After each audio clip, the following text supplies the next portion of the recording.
제가 이제 2010년도가 끝나기까지 제가 얼마 되지 않은 본문을 가지고 좀 여러분과 함께 우리가 이 땅에서 하나님의 나라의 백성으로 옮겨가는 그런 과정 속에서 어떻게 하나님 앞에 반응을 해야 되고 또 하나님의 백성으로서 우리가 준비되고 훈련되어질 수 있는가에 대해서 한번 지속적으로 시리즈로 제가 한번 말씀을 나누고자 합니다.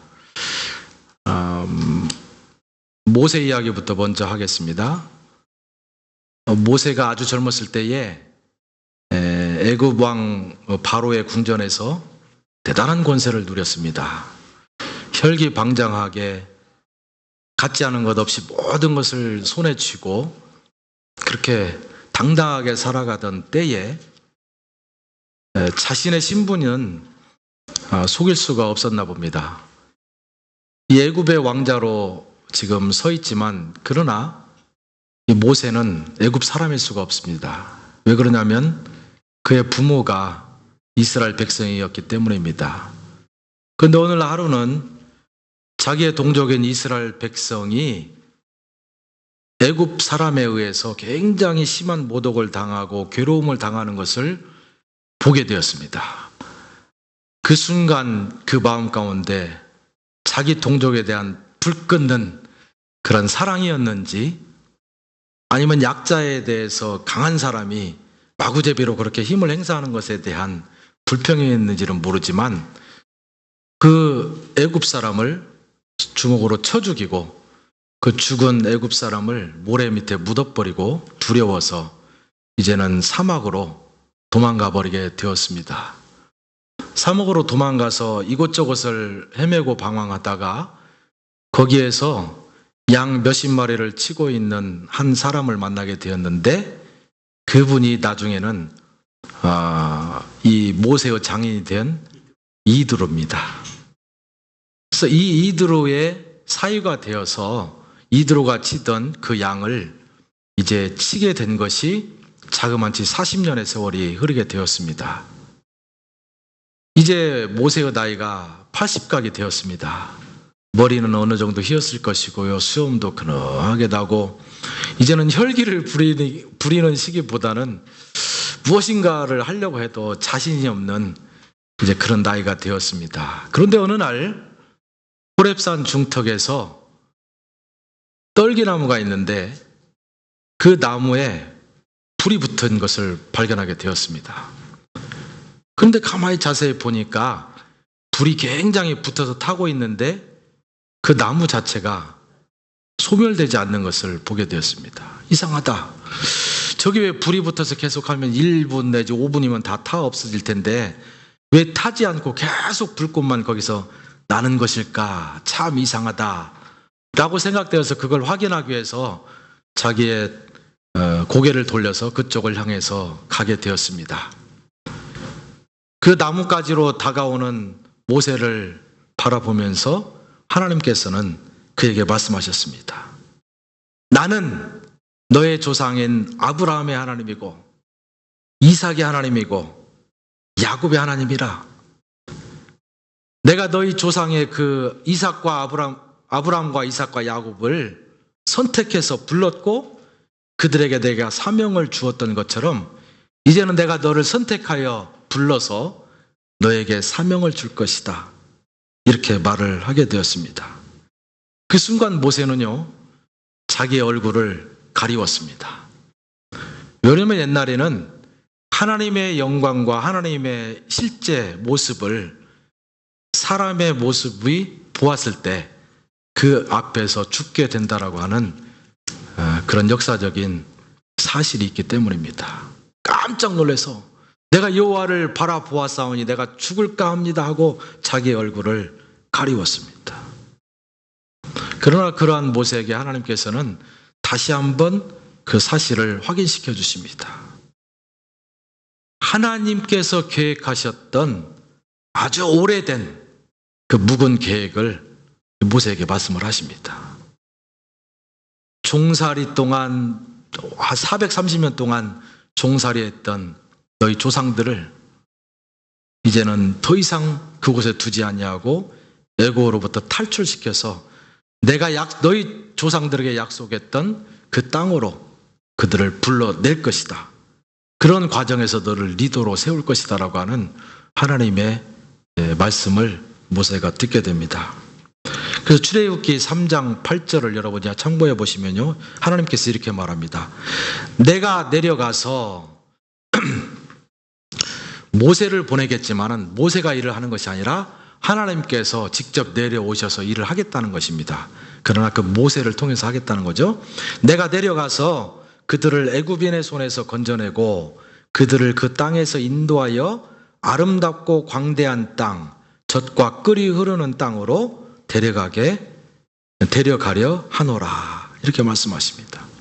이제 얼마 있지 아니하면 하나님의 약속대로 이스라엘 백성들은 이제 막 세워진 그 모세의 인도하심을 따라서 종살이 되었던 그 땅으로부터 탈출해서 이제는 하나님께서 그 조상들에게 은혜로 주셨던 그 약속의 땅을 향해서 이제 달려나가야 되게 될 것입니다. 그런데 이 본문 말씀을 보면 굉장히 간단합니다. 종되었던 땅에서 약속의 땅으로 인도하겠다고 말합니다. 이 본문 말씀을만 가지고 보면 애굽에서 이스라엘로 들어가는 데는 너무 짧은 여행인 것처럼 우리가 느껴집니다.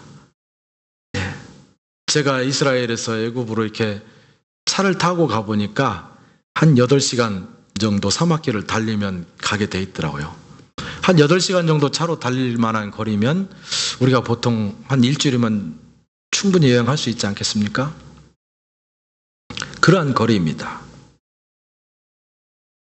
그렇게 짧아 보였던 그 거리가 이스라엘 백성들이 그 광야 같은 그 고통의 땅에서 감당했어야만 되는 시간들이 얼마만큼 길었어야 되는가 하는 정보는 전혀 거기에 없었습니다. 거기 없었어요. 제가 한 2년 정도 전에 한국에 있는 한 후배로부터 전화를 받았습니다. 전화해서 하는 말이, 목사님, 제가 같이 신앙생활하고 있는 한 교인 중에 굉장히 어려움 가운데 처한 사람이 있어서 한국에서는 도저히 견딜 수가 없습니다. 그래서 캐나다로 갈 계획을 하게 되었는데 혹시 가게 된다면 여러 가지 모로 좀 도와주십시오. 이렇게 저한테 요청이 왔습니다. 그래서 그분이 결국 캐나다에 왔는데 그분의 사연은 이렇습니다. 이 부인이 애들 둘을 데리고 왔는데 이 부인이 젊었을 때 의과대학의 학생이었습니다. 그 의과대학 안에서 남편을 만나고 같이 의학 공부를 하고 나중에 같이 의사가 되었습니다. 그런데 그 젊었을 때 의과대학생들의 머릿속에 큰 꿈이 있었습니다. 내 과거야 어떻건, 내가 지금까지 얼마나 힘들게 살았건, 꿈이 없이 살았건 상관없다. 내가 이 공부를 열심히 하고 성공적으로 다 마치고 의사가 되면 이제는 우리가 둘이 부부가 되어서 만들어갈 그 가정은 정말로 행복하고 아름답고 풍성하고 엄청난 축복의 장이 될 것이다. 이것이 그 사람들의 꿈이었습니다. 우리가 겉으로 보면 그럴싸한 것이고 당연히 그렇게 쉽게 이루어질 거리라고 판단할 수 있습니다.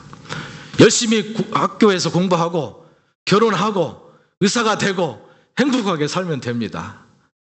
근데 문제는 공부하고 결혼하고 그 다음에 행복한 가정을 이루는 그 중간에 그들에게 엄청난 고통이 있을 것이라는 생각을 전혀 하지 못했던 것입니다. 이 부부가 아이를 낳게 되었는데 이란성 쌍둥이를 낳습니다. 하나는 남자이고 하나는 여자예요. 근데 두 부부 의사 사이에서 태어난 아이들이 둘 다 어티즘이에요. 자폐증이에요. 아이들이 처음에 자라날 때는 어리니까 다루기가 쉬웠습니다. 이제 1학년 들어갈 나이가 되었습니다. 하나 여자아이는 조금 더 괜찮아서 1학년을 집어넣습니다. 남자아이는 집어넣을 수가 없어요. 너무 천방지축입니다. 그래서 1년이 지난 다음에 남자아이를 1학년으로 집어넣습니다. 똑같은 나이지만 여자아이는 2학년이 되었습니다. 2학년과 1학년 아이가 학교에서 겪어야 될 고충도 대단한 것이겠지만 그 아이들을 바라보고 있는 수많은 친구들이 그들을 향한 질타와 또 무시와 수많은 루머들에 대해서 이제는 견딜 수 없는 상황이 되었다는 것입니다.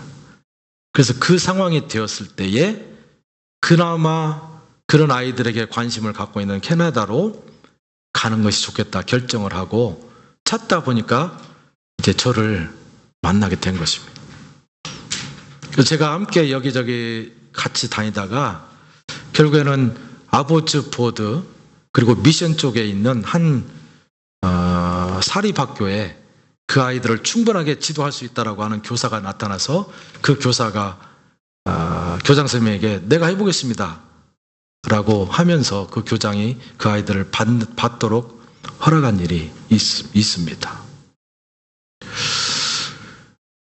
이 이야기를 들으면서 여러분도 나도 참 비슷한 상황 가운데 처해 있을 수도 있다. 아니면 저와 여러분은 한 사람도 제외하지 않냐고 과거의 부족한 모습으로부터 새로운 풍부한 것으로 나아가는 그 과정 가운데서 결코 쉽지 않은 그런 긴 세월을 보내는 듯한 느낌과 또는 경험과 그런 생활을 하고 있으리라고 판단이 되어집니다. 이제 이스라엘 백성들이 애굽을 떠난 지가 이제 2년이 가까워지게 되는 상황에서 바란 광야라고 하는 것에 도착을 했습니다. 이 바란 광야라고 하는 것은 이스라엘 백성들을 애굽으로부터 분리해낸 장소이기도 합니다.